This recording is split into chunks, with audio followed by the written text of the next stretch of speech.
ಸಂಯುಕ್ತ, ನನಗೆ ಒಂದು ಭಯ, ಇನ್ನೊಂದು ಡೌಟ್, ಎರಡೂ ಇದೆ. ನೀನು ಪರ್ಮಿಷನ್ ಕೊಟ್ಟರೆ ಕೇಳ್ತೀನಿ. ಈ ಥರ ಸಿಲ್ಲಿ ಪ್ರಶ್ನೆಗಳು ಕೇಳಿದ್ರೆ ನನಗೆ ಕೋಪ ಬರುತ್ತೆ ಕಲ್ಯಾಣ್. ಇಲ್ಲ ಇಲ್ಲ ಇಲ್ಲ, ತುಂಬ ಬೆಲೆ ಬಾಳೋ ಕ್ವಶನ್ನ ಕೇಳ್ತೀನಿ. ಏನದು? ಆ ನರ್ಸು ಸಿಕ್ಕಿಬಿದ್ದು ನಿನ್ನ ಹೆಸರು ಏನಾದರೂ ಹೇಳಿದರೆ ಏನು ಮಾಡ್ತೀಯಾ? ಈ ಕೆಲಸ ಮಾಡ್ಕೊಂಡು ಬಂದಿದ್ಯಾರು? ನೀನೇ. ಮತ್ತೆ ನಾನು ಮಾಡಿರೋ ಕೆಲಸದ ಮೇಲೆ ನಿನಗೆ ಯಾಕೆ ಇಷ್ಟು ಡೌಟು? ಅಲ್ಲ ಅಲ್ಲ, ಹಾಗಲ್ಲ. ಆ ಪವಿತ್ರ ನಿನ್ನ ಮೊದಲಿಂದ ಏನೂ ಪರಿಚಯ ಇಲ್ಲ, ದೋಸ್ತು ಅಲ್ಲ. ತಗಲಾಕೊಂಡು ಅಪ್ಪಿ ತಪ್ಪಿ ಬಾಯಿ ಬಿಟ್ರೆ ಏನು ಮಾಡೋದು? ಬಾಯಿ ಬಿಡೋದಕ್ಕೆ ನನ್ನ ಹೆಸರೇ ಅವಳಿಗೆ ಗೊತ್ತಿಲ್ಲ. ಹೌದಾ? ಸೂಪರ್ ನೀನು. ಆದರೆ ನಿನ್ನ ಮುಖ ನೋಡಿದಾಳಲ್ಲ. ನಾನೇ ಅಂತ ಅವಳು ಹೇಗೆ ಹೇಳ್ತಾಳೆ? ಯಾವುದೋ ಒಂದು ಹೆಂಗ್ಸ್ ಬಂದು ಒಂದು ಕೆಲಸ ಹೇಳ್ಬಿಟ್ಟು ಹೋದ್ಲು ಅಂತ ಹೇಳ್ಬೋದು. ಹೀಗೆ ಇದ್ಲು ಅಂತ ಹೇಳೋದಕ್ಕೆ, ಸ್ಕೆಚ್ ಹಾಕ್ಕೊಡೋದಕ್ಕೆ ಅವಳೇನು ಆರ್ಟಿಸ್ಟಾ? She is after all a fake degree holder. ಹಬ್ಬ, ನನಗೆ ಈಗ ಸಮಾಧಾನ ಆಯಿತು. ಇಷ್ಟೊತ್ತಿಗೆ ಆ ನರ್ಸು ಕೆಲಸ ಮಾಡಿ ಮುಗಿಸಿರ್ತಾಳ? ಫೋನ್ ಮಾಡಿ ತಿಳ್ಕೊಳ್ತೀನಿ. ಇಲ್ಲೇ ಇಲ್ಲೇ ನೋಡಿ ನೀನು ತಗೊಳಕೊಳ್ಳೋದು. ಈಗ ನೀನು ನಂಬರಿಂದ ಫೋನ್ ಮಾಡಿದರೆ ನಂಬರ್ ಟ್ರೇಸ್ ಆಗಲ್ವಾ? ನೀನು ಬುದ್ಧಿವಂತ ಅಲ್ಲ ಅಂತ ನನಗೆ ಚೆನ್ನಾಗಿ ಗೊತ್ತು. ಅಟ್ಲೀಸ್ಟ್ ದಡ್ಡನ ಥರ ಆಡಬೇಡ. ನಾನು ಫೋನ್ ಮಾಡ್ತಿರೋದು ನರ್ಸ್ಗಲ್ಲ, ಶ್ರಾವಣಿ.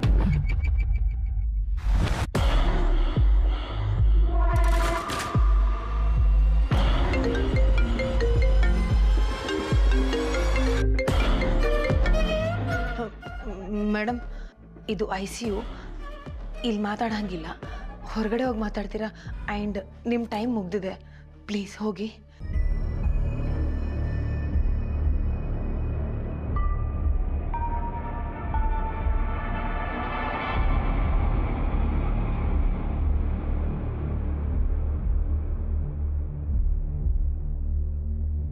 ಹಲೋ ಅಮ್ಮ.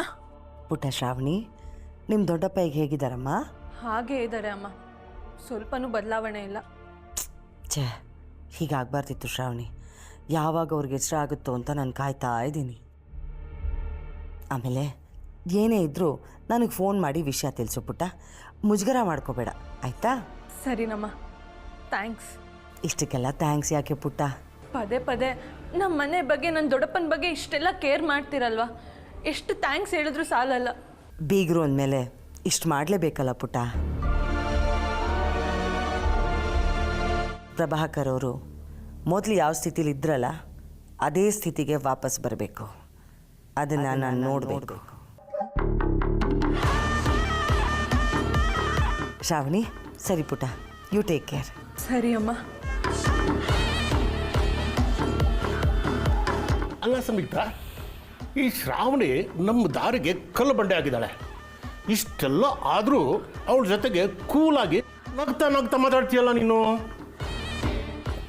ಅದು ಆ ನರ್ಸು ಕೆಲಸ ಮಾಡಿ ಮುಗಿಸಿದ್ಲು ಅಂತ? ಇನ್ನೂ ಇಲ್ಲ. ಅಲ್ಲ, ನೀನು ಮಾತಾಡಿದ್ದು ಶ್ರಾವಣಿ ಹತ್ರ, ನರ್ಸ್ ಕೆಲಸ ಮುಗಿಸಿಲ್ಲ ಅಂತ ಹೆಂಗೆ ಗೊತ್ತಾಯ್ತು? ಅಲ್ಲ, ಪ್ರಶ್ನೆ ಮಾಡೋದಕ್ಕೆ ಮುಂಚೆ ಸ್ವಲ್ಪನಾದರೂ ಯೋಚನೆ ಮಾಡಬೇಕು ಅಂತ ನಿನಗೆ ಅನ್ಸೋದೇ ಇಲ್ವಾ? ಅವನಿಗೇನಾದರೂ ಆಗಿದ್ದಿದ್ರೆ ಶ್ರಾವಣಿ ಇಷ್ಟು ಕೂಲಾಗಿ ಮಾತಾಡ್ತಿದ್ಲೇನು? ಅರ್ಥ ಆಯ್ತು.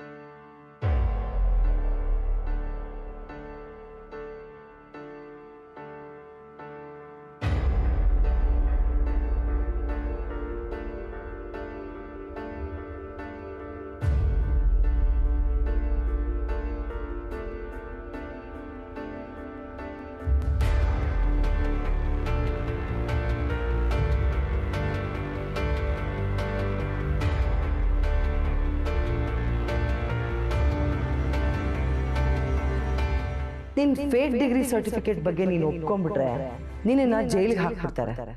ಪರವಾಗಿಲ್ವಾ ನಿನಗೆ? ಗಿಲ್ಟ್ ಫೀಲ್ ಮಾಡ್ಕೋಬೇಡ.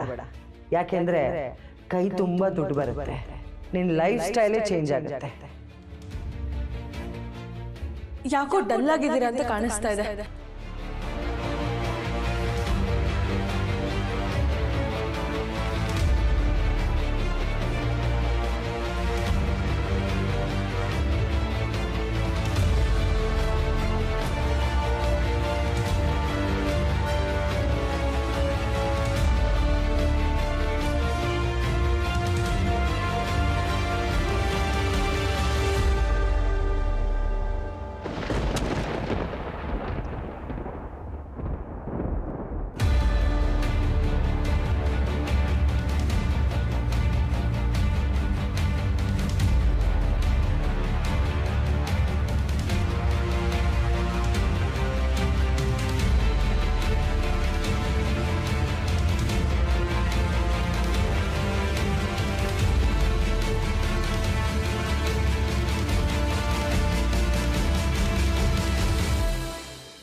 ಸಾರಿ ಪವಿತ್ರ ಅವರೇ, ಸಡನ್ನಾಗಿ ನಿಮ್ಗೆ ಹೇಳಿದೆ ICU ಒಳಗಡೆ ಬಂದುಬಿಟ್ವಿ.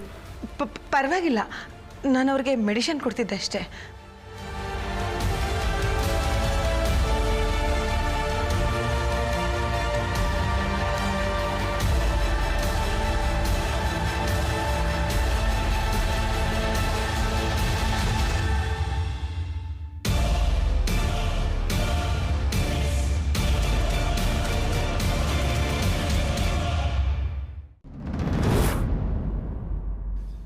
ICU ಒಳಗೆ ಬಂದ್ರೂ ಯಾಕೆ ಬಂದ್ರಿ ಅಂತಲೇ ಕೇಳಲಿಲ್ಲ, ಅಷ್ಟು ಗಾಬರಿಯಲ್ಲಿ ಹೊರಟೋಗ್ಬಿಟ್ರು.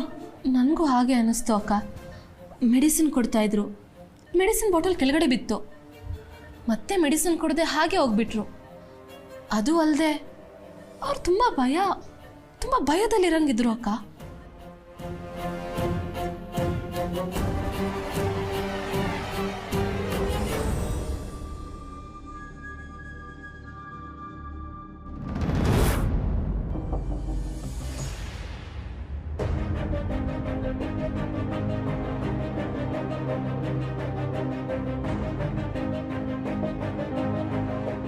ಏನಕ್ಕ ಅದು? ಸಮಥಿಂಗ್ ಇಸ್ ರಾಂಗ್ ಅಂತ ಅನ್ನಿಸ್ತಾ ಇದೆ. ಅಂದರೆ ಅವಳ ಬಿಹೇವಿಯರು, ಈ ಮೆಡಿಸಿನ್ನು.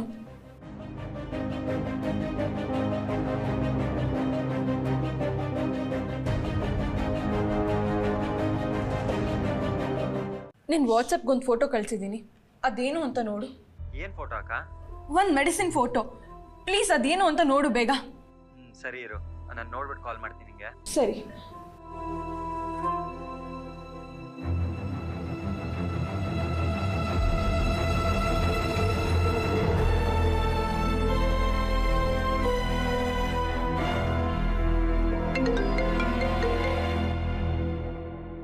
ಅಕ್ಕ, ಈ ಮೆಡಿಸಿನ್ನ ಯಾರು ಕಳಿಸಿದ್ದು ನಿನಗೆ? ನೀನು ಯಾಕೆ ಇದ್ರ ಬಗ್ಗೆ ಇನ್ಫಾರ್ಮೇಷನ್ ಕೇಳ್ತಾ ಇದೆಯಾ? ಮೊದಲು ಆ ಮೆಡಿಸಿನ್ ಯಾವುದು, ಯಾಕೆ ಯೂಸ್ ಮಾಡ್ತಾರೆ ಅಂತ ಹೇಳು. ಈ ಮೆಡಿಸಿನ್ನ ಒಬ್ಬ ಮನುಷ್ಯನ ಕೊಲೆ ಮಾಡೋದಕ್ಕೆ ಯೂಸ್ ಮಾಡೋದು.